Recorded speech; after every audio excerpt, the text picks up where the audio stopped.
Is consumer culture destroying our society? Is it destroying ourselves? Is it destroying our worth?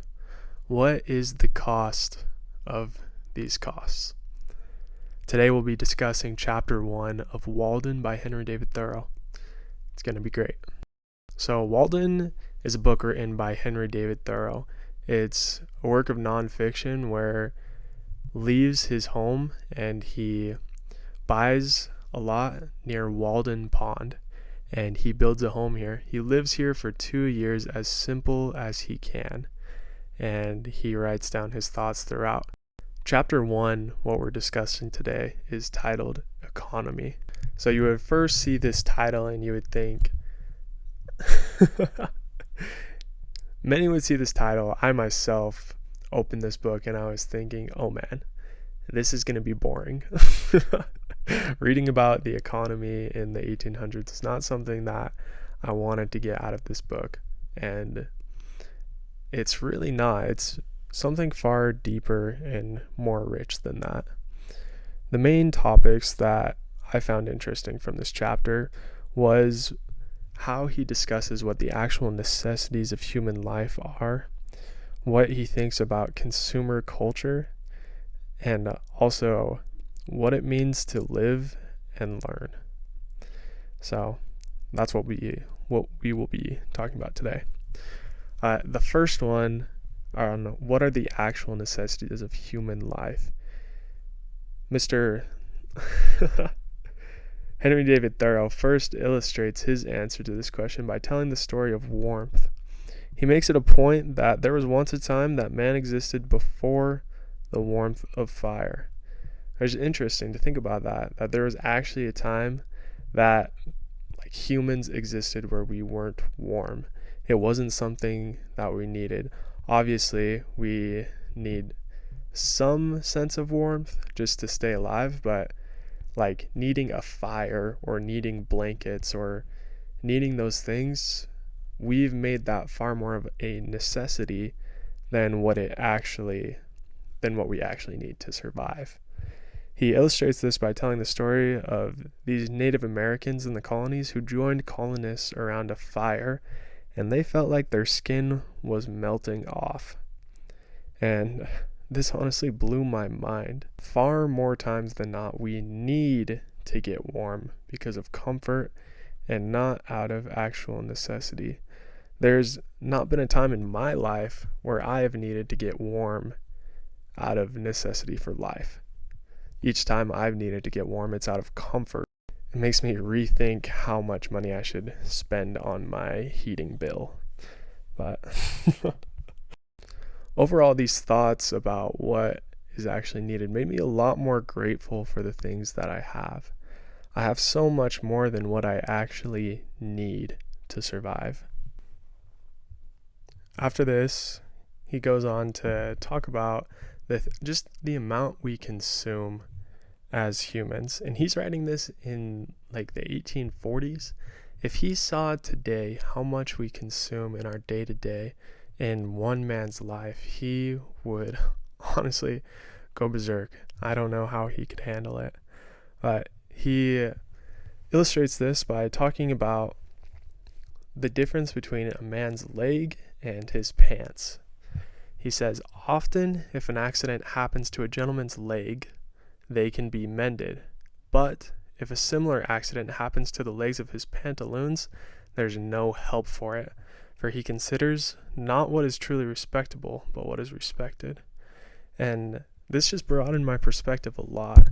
If a human leg can be mended and be used again, then what is so different about mending and reusing a pair of pants? He talks about the difference in those two things in going to work.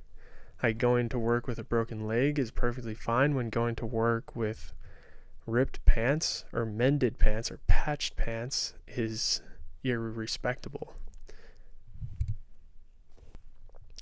This quote really broadened my perspective on my spending habits. The things that I think I need to buy new are really functioning very well. It makes me want to be more thrifty, more better at using what I have.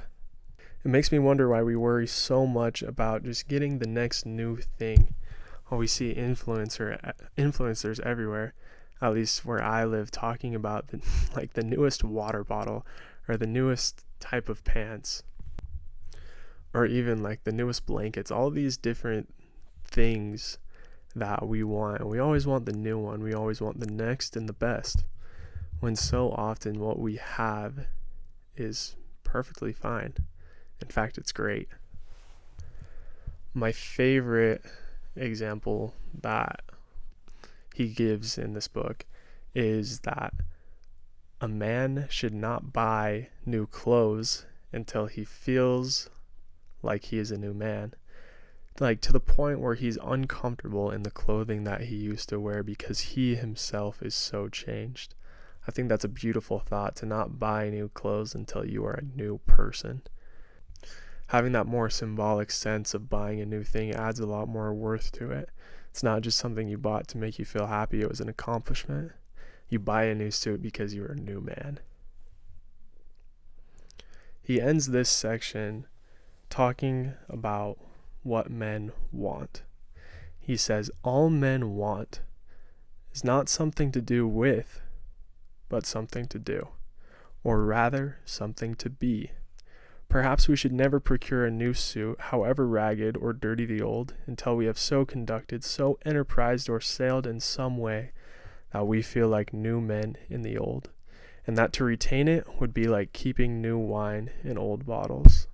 The next section I found interesting was what he says about schooling. I think these are so many of the same problems we're dealing with today with the education system. His major critique is that so many students learn, but they never live. They never truly experience the things that they're learning while they're in school. I'll share these quotes. He says, "You do not mean that students should go to work with their hands instead of their heads? I do not mean that exactly. But I mean something which he might think a good deal like that. I mean that they should not play life or study it merely, while the community supports them at this expensive game, but earnestly live it from beginning to end. How could youths better learn to live than by at once trying the experiment of living?"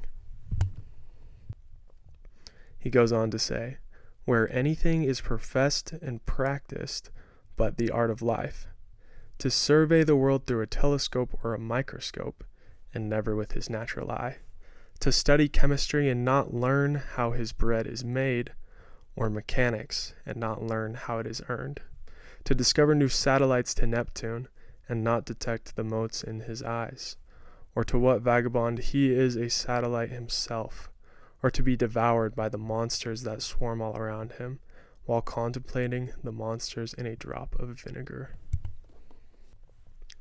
I think this perspective is just so enlightening, so observant, and so curious about the world.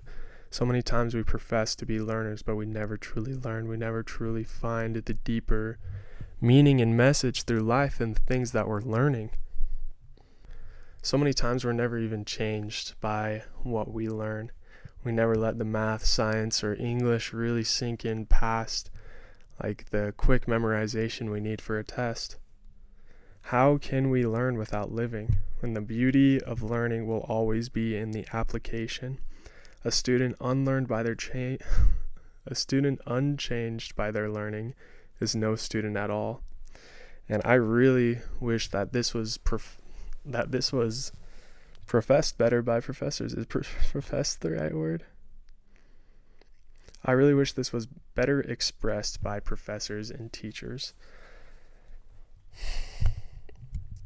I never really had an English teacher talk about how writing would change how I think, or how a book would change my life in a positive way, how it would put me in the shoes of a man where I've never walked and give me their experience. They never told me how gaining those perspectives from books would actually change my life. So they just put the books in front of me and expected I would figure it out. I did sometimes, but not all the time. I never had a math teacher explain to me how I could better understand the world through math, how math is the way that we define the sky and define the ocean and like the worlds and the planets, like the way that it defines the buildings that we build, the mountains that we climb, and just the deeper meaning behind math. I wish that we could be better students. I remember once I know I'm putting a lot of this on professors and teachers, but really the students, we need to apply ourselves better as well. Like, likely teachers, professors did tell me those things, but I never listened. I never truly got that message within me that it is about the application. But when I truly started learning, things changed in my education. Math class became more than just the problems. I was understanding the universe. English and writing. Writing became an outlet. It became the way for me to think. It became a powerful way for me to learn. Reading changed my life almost more than anything. Being able to understand the themes and the messages authors were trying to teach me, to be able to stand in the shoes of a person hundreds and hundreds of years before me, to be able to have their experience, to see the mote in my own eye because of them. Those are powerful experiences. Henry David Thoreau finishes Chapter 1 Economy by talking about how each man needs to find his own way.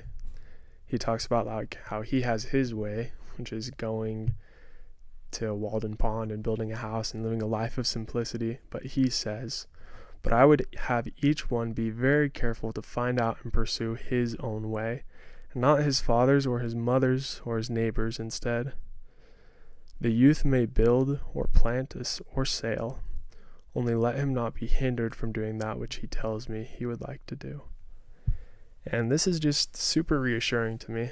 I feel like it's very easy to let people tell you what they think you should do, whether that's in career or in life. But I like this understanding that each person needs to find their own way, and I think it's very true. Understanding that each person needs to find their own way, and I think it's very true. It's very reassuring to me.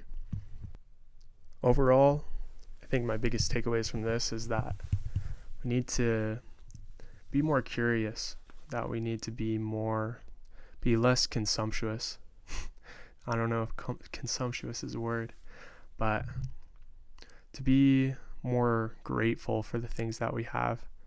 I think our whole society could benefit a lot from curiosity, truly living while learning, and being grateful for what we have.